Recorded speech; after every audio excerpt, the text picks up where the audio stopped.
Hey, Ryan Dahl here. Welcome back to another show of PraiseCharts Live. And today I'm quite excited to be talking to David Leonard. I don't know if you all recognize his name or not. Certainly you've sung one of his great songs, Great Are You, Lord. Man, I can remember the days when I started singing that song and how that impacted me. So much more great music is coming from David, and he's moved through various seasons in life. And we're going to get to catch up with him in person, live, right here today. So let's go with David Leonard. Here we go. David, all the way from Franklin, Tennessee. Love it there. I'm here. Do you actually live in Franklin, or do you just work there? What's the deal? Well, it's a tricky situation here. Oh, tricky No, situation. I live like 10 minutes south in Thompson Station. Oh, But yeah, it's all Franklin area. yeah. I was just telling you that I'm up in Langley, British Columbia, which is probably 6,000 miles away from you. But I Yeah. specifically designed my office because I wanted to feel like we were in Franklin. So I love brick. I love old wood. I love fireplaces, all that kind of vibe. It just feels like the creative juices can kind of flow. And I have been to the town of Franklin many times, walked the streets, great restaurants, and lots of good Yeah. architecture and history. So it's great. Well, thanks for joining us today. I think you killed it. I think you did great on the background and everything. Oh, thank you You're very much. killing it. I'll show you just like a wider shot. There's my that's the Oh guitar. yeah.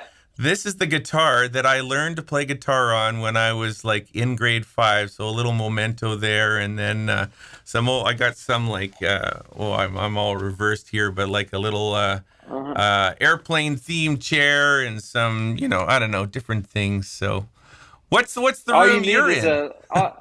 all you need is like a metal sign that says Franklin on it, and then Yeah, all you're golden at nobody that would point. know. Nobody would know the No one difference. would know. That's right. That's right. Yeah, Good. yeah.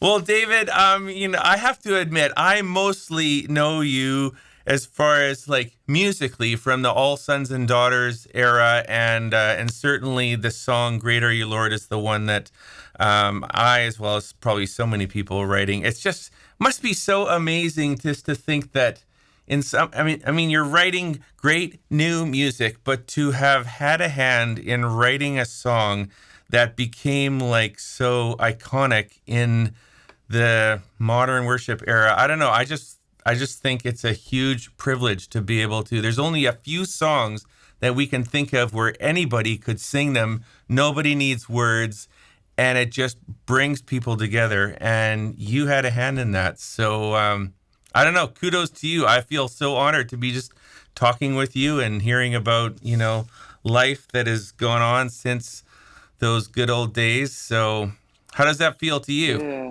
Yeah.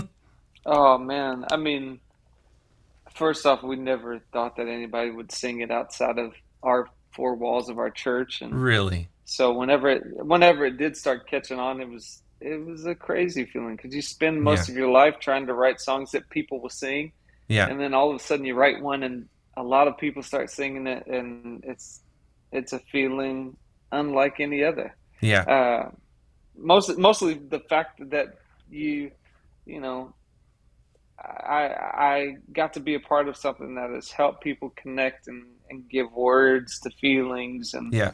um, and I think that to me is such a huge privilege, like the Mm-hmm. stories Yeah. that are told of singing it over hospital beds, or Yeah. Yeah. just watching it being sung in so many different Yeah. places.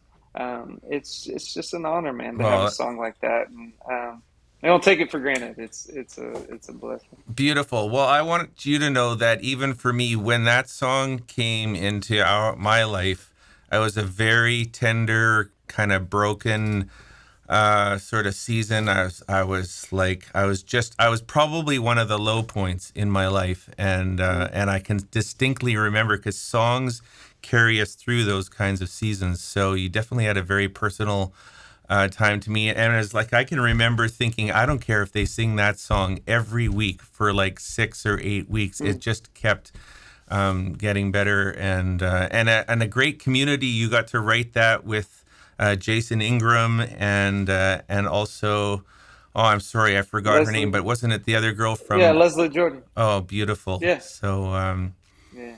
So and maybe can you just give me in like a minute or so the highlight that sort of stands in your heart from that whole era of the All Sons and Daughters? I got to see you. I don't even know if you remember, but I actually interviewed you in person at Christian Life Assembly here in Langley, BC, and Yeah, I didn't even know yeah. who you were. I was just like, they set me up, and I was like, okay, I'm just going to talk to these guys, and so here we are again. But It's what's one amazing. minute It's of amazing. just memories or highlights that you'd have?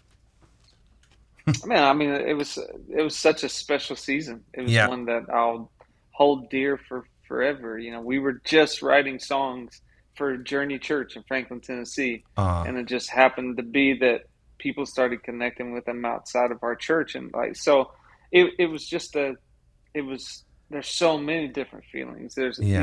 I me and my wife, not Leslie. Everybody was like, Yeah. "Were y'all married?" No, we No. weren't married. No. But me and my wife, the seasons that we were walking through, and then having kids, and then just seeing the songs come to life, it was just a really special thing, and I always cherish it. I actually got to see Leslie uh, this week for the first time, and I've seen her in a while, and so it was Really? cool to just kind of catch up a little bit. And Uh, yeah, it's just that season is near and dear. yeah. Wow. And something I'm kind of picking up from you, it seems that your music continually, even the music that you're writing and recording today, a lot of it is coming out of just authentic spaces of just you're just recording songs for your church videos. I mean, you were just telling me about that album Open House, which just has a very like simple vibe to it, some common songs that we would all know, and you're just making that Yeah. stuff available out of a place where originally you were just doing it for your own community. Is that right? Yeah, during quarantine, Yeah. like everybody else, we were recording services and Yeah. doing videos for worship, and so I just had these videos of me singing some of these songs that I love, Yeah. uh, Heart of Worship, Build My Life, Waymaker, all that kind of stuff, and so I just decided to throw them up, and Yeah. just as a offering, and it Beautiful. was cool. It was really cool to be able to get that out there, and Yeah. it was a sweet season. Great. Definitely, you look back on the seasons, and I think a lot of us do, and Yeah. uh, it was a very, very sweet season. I wonder if before we go into your songs, I'm just thinking here, like I personally play guitar and piano. I've always kind of thought of you as a guy that sits down at the piano and just can really, bring people into the presence of God with that. But I see that we're just watching some of your more recent videos. You're obviously playing guitar a lot too. Why don't we take just a couple of minutes and talk to worship leaders just from a perspective of the two instruments and just how you play, what kind of style you've developed, what, I don't know, any sort of words of wisdom for, let's just start with someone who's sitting at the piano and thinking that's like their primary place of leading worship. Do you have some words of wisdom or thoughts or style or, I don't know, tips that you can talk to worship leaders from that place? Yeah, I mean, I think I would just say embrace all the different things. I think I, Yeah. I write different songs when I'm sitting at the piano than when I'm playing guitar, and Yeah. so that's why I tend to gravitate towards multiple different things, just because I if I wrote from piano all day long, I would probably continue to write the same song over and over again. But I need Right. these things to kind of shake me out of those moments. So Right. Right. I don't know. I think it's just continually being a student. It's continually trying to learn and grow and listen to things that inspire you. Yep.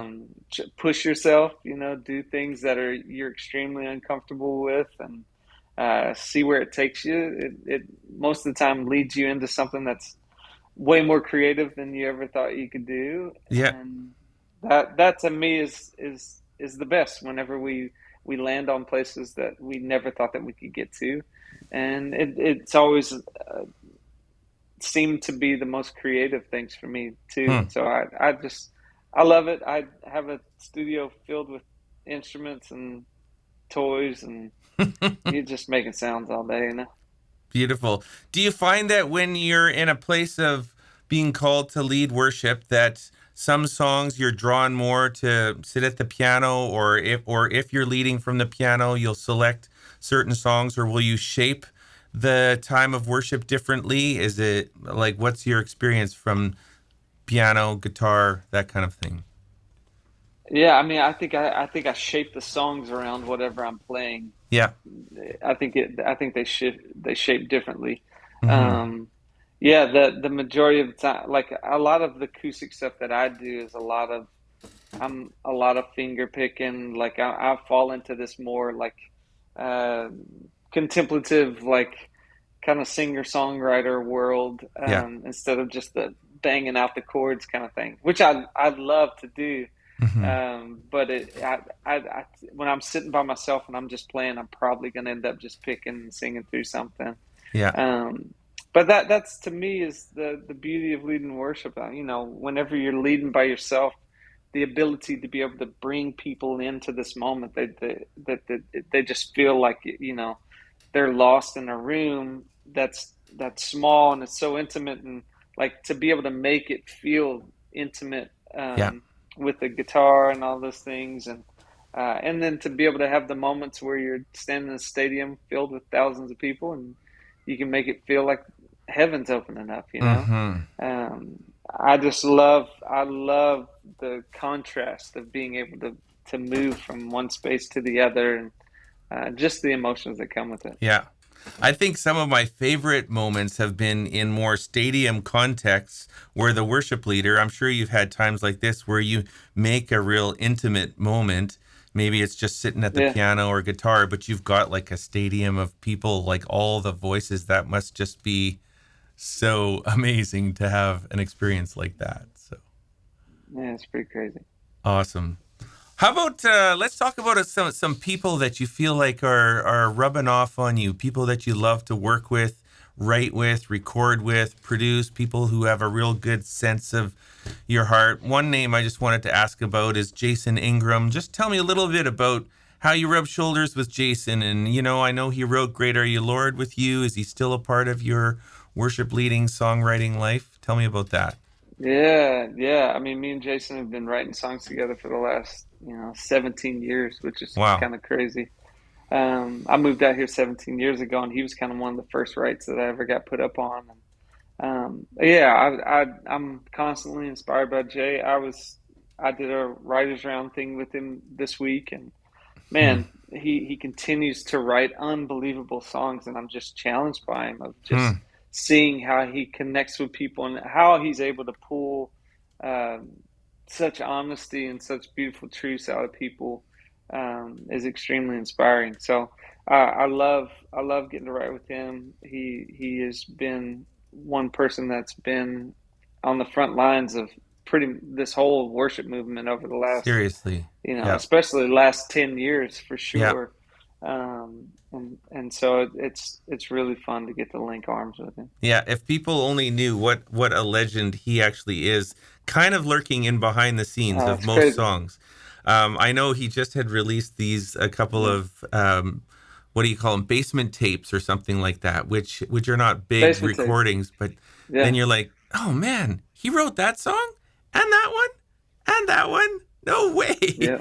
It just keeps Yeah. going, right? So it's always nice to hear people like yourself where we connect with you because we hear you singing the songs, but just lifting up some of the people who are in the background like that. So, another name I've seen you, and Yeah. maybe we could talk about this one song, Every Hour, that you wrote with Josh Baldwin, who is one of my favorites. I love his voice, his presence, the way he plays. Just everything about him is just so easy and natural the way he comes across. So, how Yeah. do you experience Josh? I mean, me and Josh have become really, really great friends over the last few years. We Yeah. live in the same neighborhood, so we're riding golf carts together and Oh, playing a fun. lot of golf. Playing a lot of Really? golf. But yeah, we spend a lot of time. I was at his house yesterday watching the Panthers football game, and Oh, so great. I get to do a lot of life with him. And Yes. he is as genuine as he sounds in his songs. He is in person, Yeah. and I love to get to write with him and Ton over the last few years, and get to work on his records, and just like be a person who's on the front row of getting to watch what the Lord's doing in his life. And Yeah. it's really awesome. And Beautiful. I love JB and what he's doing, and can't wait for his new record to come out. It's going to be really awesome. So it's come. I think it comes out in like a month or so. So Yeah. Beautiful. Well, can we it's just gonna be talk a awesome. little bit about this song every hour? You've got a Oh, couple of every hour, versions, yeah. and we've got here we go. I just pulled it up on PraiseCharts here, so we've got the There we go. chords written out and the lyrics. But anyways, just tell us a little bit Yeah, about it and where it was inspired from, and how you guys have led it together, recorded it together. Tell me a little yeah. bit about it. I was down. I grew up in Southeast Arkansas. I was down in Arkansas. My dad's been a college pastor for 30 years, and he just moved from college pastor to lead pastor of my home church. And it was like one of his last college meetings he was doing, and he asked me to come down and lead for him. And I was down there leading, and I was actually doing Matt Maher's song "Lord, I Need You," Yeah. and out of that kind of fell into the spontaneous moment where the chorus of Every Hour started coming out. And so I ended up kind of singing on this chorus for a while. And then fast forward, I brought it back home and was had to write with Josh and with this guy, Stephen Cashwell, who's another great writer. And we ended up sitting down and finishing it. And it's been one that's been really sweet. I mean, for me, especially because it's like, it was birthed out of the place that birthed me. You know, it was the first Yeah. place that I started leading worship when I was like 14 and 15. You know, I'm leading worship for these college kids, not knowing anything of what I'm doing, and I never wrote songs out of that place. I Yeah. wasn't writing songs; I was just singing songs, and Great. so to be able to write a song out of that place was really special, and then to get to finish it with those two guys, it's been cool. So I put it on my record. Then me and Josh did a version together, and who knows? Maybe Josh has got a version coming out on his record too. So We'll it'll see. be good. We'll You see. know, speaking of that, I wanted to actually ask you also. Oh no, we were asking you about different songwriters and artists that you work with, but what about your dad? Yeah, you know, being a pastor, growing up in a ministry home, tell me a little about his impact on your life. Obviously, he created some space for you to discover this world of music and worship leading in his context. Yeah, he's a pretty special guy. It was Yeah. it's been fun to see him through the years come to life, and just the way he's loved and served people so greatly, especially in my little hometown. It's Yeah. like 9,000 people. It's a little tiny town, but my dad has taken it on as his mission field, and he served there for the last 40 years, and I've watched him love and serve and build up a community, and it's just inspiring to see. Hmm. Um, and I think I know that I am the person I am because I got to watch him do what he did, and I got to watch him fail at a lot of different things too. So Yeah. it's not all great, but it's all learning experiences, and I think Hmm. I'll forever carry the season of being at home and then moving away and watching him from afar. And so I love that he's still doing it, still preaching, still Yeah. still doing this thing, and Still championing and I'm proud of him. championing his boy out there, yeah, singing, writing songs, He recording is, albums. he I'm is. sure he is. Parents are like that, right? Like my mom, I mean, she'd show up at anything I did. If I was ushering at church, she'd be there just to watch me do it. You know, it's just like anything. And that's the way I want to be for my own kids too. I'm sure you probably feel the same. You just want Yeah, to find what's unique about each yeah, kid and champion them, right? So yeah. that's great. Hey, how about one other song just to talk about? This one's gotten even a little more attention for a while. "Light a Fire." Just give us a little bit of history on that and who you maybe wrote it with and what the inspiration was, maybe some experiences that you've had in leading it and seeing. I've seen it's getting some greater attention in the sort of post All Sons and Daughter era of your life. Yeah, it's been awesome. It only came out like a month or so ago, so Oh man, I it's feel been like I've seen it for fresh a and while. no, Okay. which is good though. That's a good thing. Okay. Yeah, wrote it with Ingram, Jason Ingram, and Jonathan Smith, and man, I think I have walked through a lot of seasons where I uh, felt extremely distant from God, or felt like I needed my soul to be awakened, Hmm. and this song kind of came out of that, of going, God, can you just please just remind me and show me of why I fell in love Yeah. uh, with you to begin with. Yeah. And so it's been really special. It's been I've been leading it actually the last few weeks. I started leading at my church, and um, I led at Journey Church, where we did All Sons and Daughters. I did that for about 11 years, and then when the pandemic hit, we stepped out, and we ended up just attending a church for the last like year and a half. And Yeah.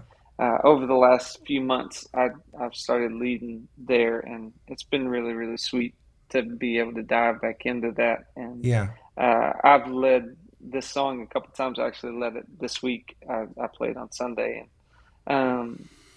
it feels really special. I Hmm. think people, especially when we get to the bridge, just the confession of, Lord, I'm sorry. Please forgive me for when I've gone cold. Oh, I need you, Lord. Just this confessional um, statements of going, God, I don't have it together, but I Hmm. know that you're faithful, and you're here, and you're able to pull me from the muck that I'm in. Hmm. And I think that's been one piece that's really been connecting with people. And yeah, Hmm. I've been thankful for it, for myself, of what it's meant to me, Hmm. and what every time I lead it, what it's doing to my spirit. And I pray that it does the Hmm. same for others. Can you? I'd love to just dive a little deeper into what it's like as a worship leader. I mean, we all go through those seasons where we're feeling more distant from God or a disconnect, and yet we still have this kind of identity, a public space. Sounds like you've been through a season like that. So, what are some words of encouragement maybe you could give some of us who are, maybe we're in the middle of that season? Any perspective that you could give, or even just identifying with us and going, yeah, that's a very real experience that we often all go through. Oh, it's extremely real. Yeah. I sit in writing rooms all day long, and I listen to people share this same thing all day Really? long. Like, it is a common thing for people to have questions. I mean, we look at scripture. It's a common Yeah. thing, and they were the ones that were the closest Yeah. to Jesus, or there are people who saw things, and we're people who walk by faith the majority of the time. And it's hard for us to grasp things sometimes, and it's hard for us to hold on to the very faith that we know and love so dear. Yeah. And we need to be reminded, and a lot of the reminding comes from conversation, and it comes from encouragement from community. And I am so thankful that I've been surrounded by a community that's allowed me to ask questions, a community that's allowed me to walk through different seasons in my life and never left me in any of those seasons, which is why I felt like I saw grace and felt grace as like a real tangible thing.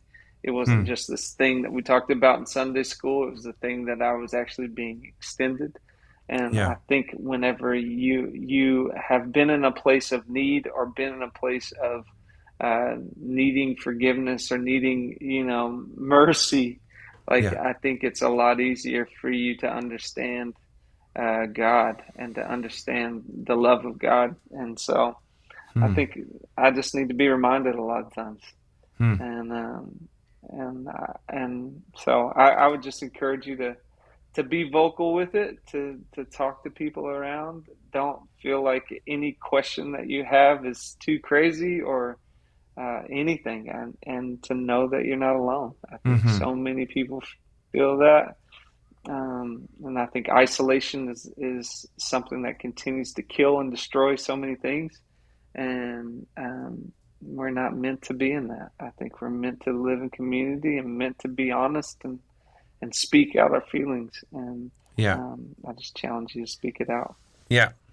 Well, it's good to hear you saying that, and I think anybody that's listening in can just know that you're not alone in whatever season. If and perhaps a song like "Light a Fire" or "I Will Wait" or some of these songs that you are writing seem to really come or are birthed out of experiences of just the wrestling, the waiting, the patience, the Yeah, and then I the mean, whole. Yeah.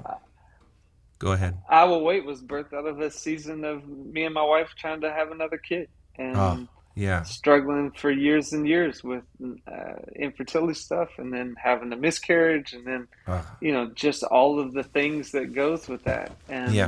and but feeling like God has said, like, hey, this is going to happen. And Hmm. so I have to write those things. That's just who I am. Like, Yeah. songs come out of what's going on in my life, and so I would just know that you're not alone. Hmm. Know that you're not alone.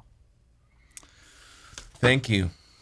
Good stories, and so great to talk to you. I'm honored to share this time with you and just sort of peel back the layers a little bit and find out what's going on behind. And love your music, love your heart. You have made such a massive deposit into the world in so many ways. Some songs, just little simple acoustic offerings that are, an overflow of you to your church. And then from that, stretching to other songs that have literally brought the entire world, stadiums together. No sheet music, no nothing. It's just rare moments like that we can have with some of the songs that you've written. So appreciate you a lot, and just want you to know we're kind of behind you here in PraiseCharts. We got lots of your songs. We've got a whole catalog of the whole journey that you have been on and so lots of charts,